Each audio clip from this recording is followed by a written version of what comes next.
Welcome to the Mind of Sunnyvale. I'm Wanda K. Sunnyvale, and this is my husband, Walter. What's up? He is joining me today to let you know we are going on a cruise. Yay! Yes, we are planning a cruise, and we're taking our kids with us this time. So, when talking to them, we thought, what would be some info for new cruisers? People who are cruising for the first time. So, we had to make our top 10 list. Of course, we know way more than 10 things, but some things had to get cut, like location on the ship, ports might get skipped, and prepaid gratuities. But we kept all the good stuff on the top 10 countdown. So without further ado, let's get started with number 10. Credit cards. Yes, American-based credit cards are generally accepted anywhere a cruise ship will go. You might get fraud alerts spending money outside of the country, so make sure you check with your credit card company or inform them. But they handle all the exchange rates. You don't have to look at that or carry around cash to figure that out. So that is very helpful. Number 9, ID. You're going to have your license or some form of ID and something secondary, and you don't want to really carry around your birth certificate, I would think, on your trip. So get that passport book, get that passport card, and make sure you put in enough time to send that off and get it back before your trip. You don't want to be without that. Number 8.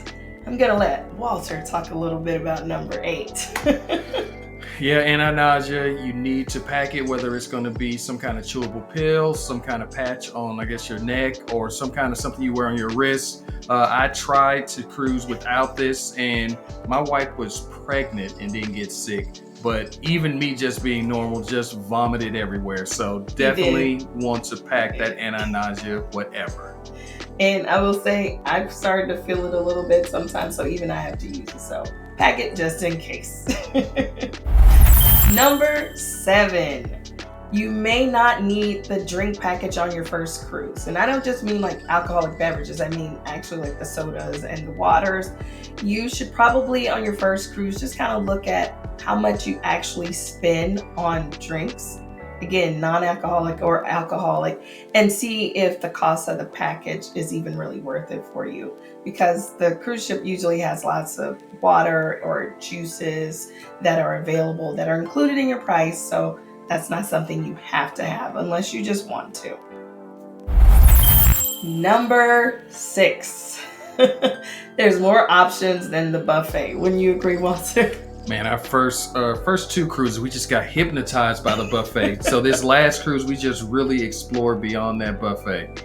Definitely, there are restaurants that are included and different things you can try in the dining room. So be sure to try something outside of the buffet. Yes, there are extra costs for some things, but a lot of things are included. Give it a try. And number 5, this is something that is near and dear to our heart. The planning portion, your transportation, and your lodging. You really need to factor in ground transportation. Like, how are you going to get from the airport to your hotel? How are you going to get from the hotel to the cruise port? What are you going to do with your luggage? All those things are definitely something you need to plan.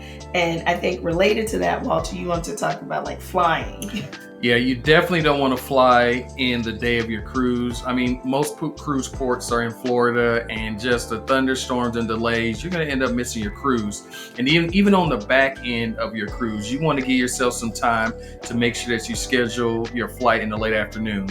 When Wanda and I, when we got back to the Port of Miami, it was insane trying to get an Uber. So if you're really cutting it close, you're going to miss your flight. Absolutely, absolutely.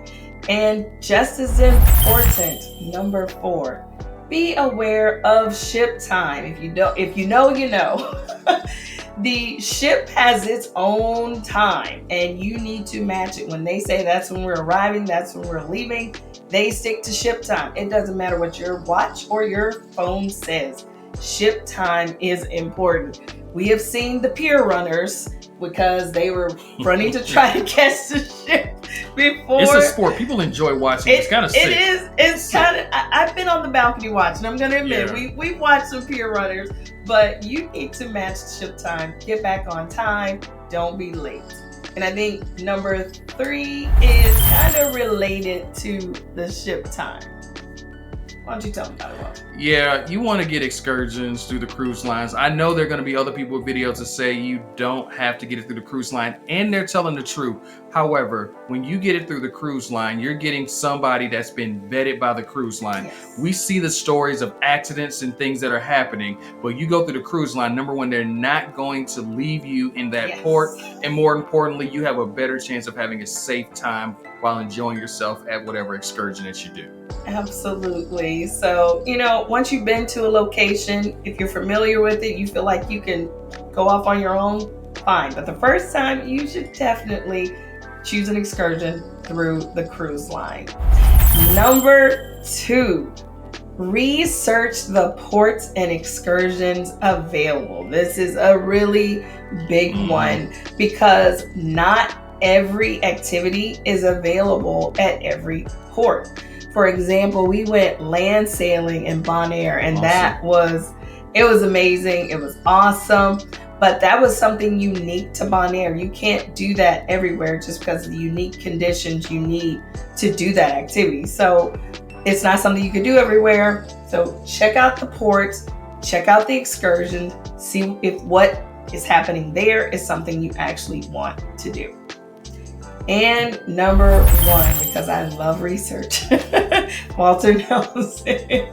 Research the ships and pick the best one for you. And I think, we kind of talked about, different ships and different cruise lines. And I mean, there'll be people that say, man, I didn't enjoy that cruise, or I don't like this cruise line or that cruise line, but you realize that they picked the wrong ship for them. Like if you're somebody that doesn't like to walk, why would you sail on the biggest ship in the world? Yes. But if you're somebody that likes to do a lot of activities, why would you sail on an older ship?